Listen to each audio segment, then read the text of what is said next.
Hello, this is Miss Blanchard, and I thought I would take advantage of this snow day, or I guess these 2 snow days, to record another at-home lecture or two. So today we're going to be talking about the War of 1812. Unfortunately, there's no military history on the AP exam, so what we're more interested in are the causes and the effects of the war, in diplomacy, on the American economy, and America as like a nation. The European causes of the war. Remember, in 1803, the Napoleonic Wars between England and France started again.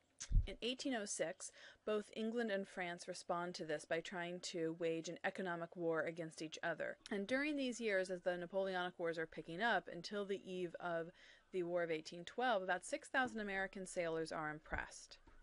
The most significant of these impressments comes in the Chesapeake Leopard affair. So Jefferson's response is to forbid British ships to dock in American ports, essentially ejecting them from American trade, and also ordered the state militias to call up as many as 100,000 militiamen. So take a moment and think to yourself, again, how is this representative of Jefferson compromising his own views on the Constitution? So back to this embargo of 1807 that we looked at last week. The embargo was Jefferson's way of countering things like the Berlin Decree, like the Orders in Council, by attempting our own economic embargo of the 2 warring nations. Jefferson mobilized the Navy to enforce the embargo and try to prevent smuggling, although this wasn't all that successful. But the embargo only lasts about 15 months. It's a pretty colossal failure, and really has no effect on the English or French economy. In addition, it doesn't gain any political concessions from France or Britain. They still do not recognize American neutrality, so impressment is still ongoing. And remember, the embargo works backwards. It produced economic hardship in America after he's left office to repeal this. And you don't need to write down this quotation, but again, I think this shows that reason why Jefferson decides not to seek a third term. So in 1808, James Madison, remember the second member of this Virginia dynasty we spoke about, is elected pretty overwhelmingly to the presidency. We win a lot of votes in the North, especially the regions that were really hit by the embargo, and many people thinking Madison, who had been Jefferson's Secretary of State, is going to continue a similar policy, which he does. So Madison, as I said earlier, does continue Jefferson's policy at trying to use economic coercion to prevent the United States becoming embroiled in the Napoleonic Wars. In 1809, the Non-Intercourse Act is passed. We're not going to have relations, now this is talking about economic relations, with England or France until our U.S. neutrality is respected. So the next year, it is replaced by Macon's Bill number 2. And this kind of created like a competition. It offered exclusive trade to whichever nation first honored U.S. neutrality. So now we said we would trade with England or France once one of them would respect our neutrality. So you see us continuing to try and use the same concept of an embargo, but trying to make it higher stakes and force concessions from the 2 countries. Madison eagerly reopens trade with England when they decide to respect our neutrality. However, even after we open up trade, England will go on to continue to seize U.S. ships.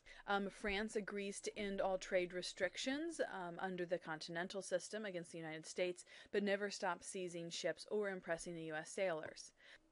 One thing that you do have to kind of take a step back and look at this, though, is this period of embargo and our inability to trade with England and France from really 1808 until 1815, until the end of the War of 1812, does have positive, unexpected consequences for the U.S. economy. New England is forced to become self-sufficient, and I say again here because we had to have a level of self-sufficiency to some degree during the American Revolution. Old factories start reopening, and so you're going to see industrialization starting again in the United States and laying the groundwork for our next unit, which is all about us becoming an industrial power. Jefferson, although a critic of the industrial America, ironically is contributing to Hamilton's view on the U.S., which seems to be a recurring theme we kind of keep coming back to in this chapter with Jefferson as president.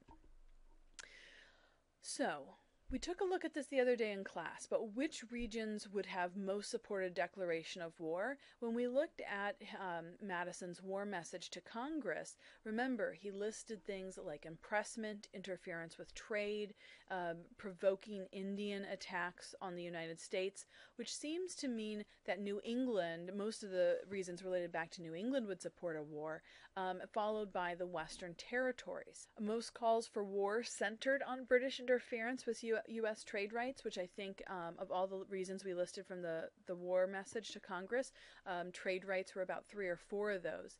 And free trade and sailors' rights was a popular battle cry for this war. However, New England Federalists feel the war with Britain is a mistake, so this is very ironic. They feared the United States could not defeat England, and a war would bankrupt the country, going back to Hamilton's old economic argument that we need to stay out of war to prevent taxing, pardon the pun, our country too much.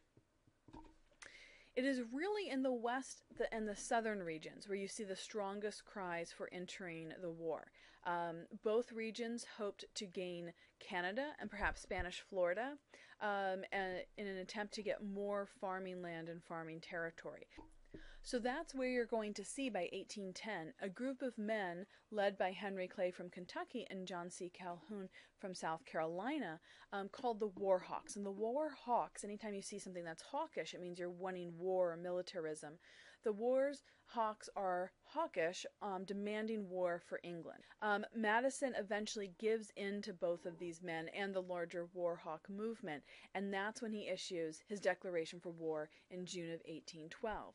You'll notice, though, that annexation was not anything that we read in that war declaration. Madison is trying to appeal to New England especially and trying to get them on board with the war, though it's not really going to be successful. Overall, one of the biggest effects you're going to see from the War of 1812 is that patriotism is surging. The War Hawks had claimed that the War of 1812 was a second American Revolution, a second chance to show that we could again defeat the British and be victorious. We could come together as a strong nation and show our power. Notice one difference between this map and the one we just saw from 1808 is that Louisiana has now become a state, and so that Louisiana Territory really doesn't exist. It's now going to be the Missouri Territory, and Louisiana has entered the Union as a state. So the War of 1812 is often called Mr. Madison's War, and later on when we talk about the Mexican-American War, that's often called Mr. Polk's War, because Madison plays such a role in the war itself. At one point he even attempts to take to battle when the British start burning Washington, D.C., though he quickly steps down. So despite these calls for increased patriotism, the U.S. is pretty much unprepared to go into this war. Congress is refusing to raise taxes, preferring Jefferson's ideology of a smaller government, and the revenues it was able to collect from import tariffs had declined. The army is small. Jefferson had wanted to pare down the army. The United States, thanks to Jefferson, had only 12 naval ships, where Britain was a naval power. The U.S. Navy only sees a little success, mainly because that 800 ship fighting force of the British Navy is somewhat split because it's having to do a continental blockade against Napoleon's forces in Europe and protect its sugar colonies in the West Indies, especially after the slave uprising in Haiti. In this map, the green would be the United States and the purple would be the French. Don't ask me, I didn't make the map. The War of 1812 largely relies on attempted invasion, both by the United States and by the British. The United States tried to invade at both Detroit, along the Niagara border, into Toronto, and at Montreal. This strategy is somewhat unsuccessful. You do see in this map that invasion at Detroit leads to the Battle of the Thames River, where Tecumseh dies. That invasion of Toronto leads to the burning of Toronto. However, at Montreal, the British are more successful. It is, though, at the Battle of Plattsburgh in the Lake Champlain region that the British are turned back and pretty much give up on the Canadian offensive. So you're going to see lots of small border raiding going along the U.S.-Canadian border. It's the other two battle fronts, or sometimes called theaters of battle, that are much more significant. First, the British attack an undefended Chesapeake Bay and burn Washington, D.C. This is where Dolly Madison becomes quite famous in U.S. history. She saved several of the paintings from the U.S. From the White House's art collection, and the British also lay siege to Baltimore, which we'll talk about more in a moment. The American army under Andrew Jackson defeat the British at New Orleans, which again we'll talk about the Battle of New Orleans more in a moment. These two fronts are going to be the much more decisive fronts for the Americans and the British. That second prong we took a look at involved the Battle of Fort McHenry. The larger assault on Baltimore had mixed results. The British were successful, especially in Baltimore, however, but Americans successfully defended Fort McHenry. And it's this successful defense that led Francis Scott Key, who was an observer, to compose the lyrics to what later becomes known as the Star-Spangled Banner. So the "Oh Say Can You See" by the dawn's early light. These are here in the picture, literally the rocket's red glare, the bombs bursting in air, and the ramparts. And then it gives proof through the night that our flag is still there, that we were able to defend the fort successfully against the British. Federalists in New England are going to oppose the war by not paying taxes and not sending troops when requested. Kind of an ironic move for New England that had always supported stronger taxation and military powers. So in 1814, they meet in Hartford, Connecticut for something known as the Hartford Convention, and they want to alter the U.S. Constitution. They want to see a restriction on Congress's war powers because New England is feeling that the South and the West has pushed the United States into war.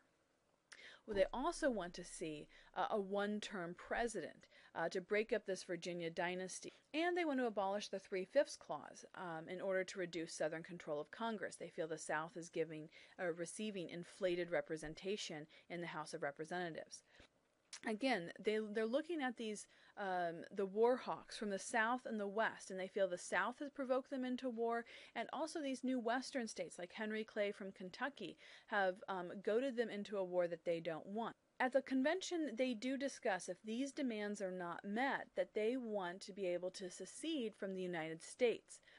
What this ultimately does is when the war is ended 1 month later in December of 1814, it makes the Northerners and makes the Federalists look very, very unpatriotic. And this is why the War of 1812 really kills off the Federalist Party, specifically that Hartford Convention. 1 month after the Hartford Convention, the Treaty of Ghent is signed, which Ghent is a city in Belgium, and it ends the war. However, the effects of the Treaty of Ghent are pretty limited. It really doesn't address any of the reasons that we went into war and doesn't even address U.S. neutrality. It ended all Indian-British alliances in Western lands, and the British are now going to finally leave the West. That is one positive outcome. And what we'll talk about in the next chapter is it does scare Spain into signing the Adams-Onis Treaty in 1819 because the Spanish are scared of American expansion into Florida, more specifically. But it's also the death blow to the Federalist Party. The news of the Hartford Convention reaches Washington, D.C., right after the news of the Treaty of Ghent. And here the North, in kind of an unprecedented move, is threatening to secede from the Union. The North just looks very unpatriotic, especially these Federalists who have come together to sign the Hartford Convention. So lastly, we must talk about the Battle of New Orleans, the biggest battle of the War of 1812. I just told you that the war ended, the Treaty of Ghent was signed in December of 1814, and the biggest battle of the war is actually 2 weeks after that. That's again because of the time it takes for news from Europe to reach the United States. Andrew Jackson, pictured here on the right, is able to defeat a combined British and Indian force and declare a pretty large and decisive victory. It's his reputation from the Battle of New Orleans that's going to create for him a national identity as a war hero that is going to capitalize on in another 10 years to run for president. So overall, think about how much is this War of 1812 and a Second American Revolution. Its big impact on the United States, and we'll see this in the upcoming era in American history known as the Era of Good Feelings, does create an upsurge in nationalism and patriotism, a coming together of America. So that ends our lecture for today. Please stay tuned. There may be another one coming, and have a good and safe snow day.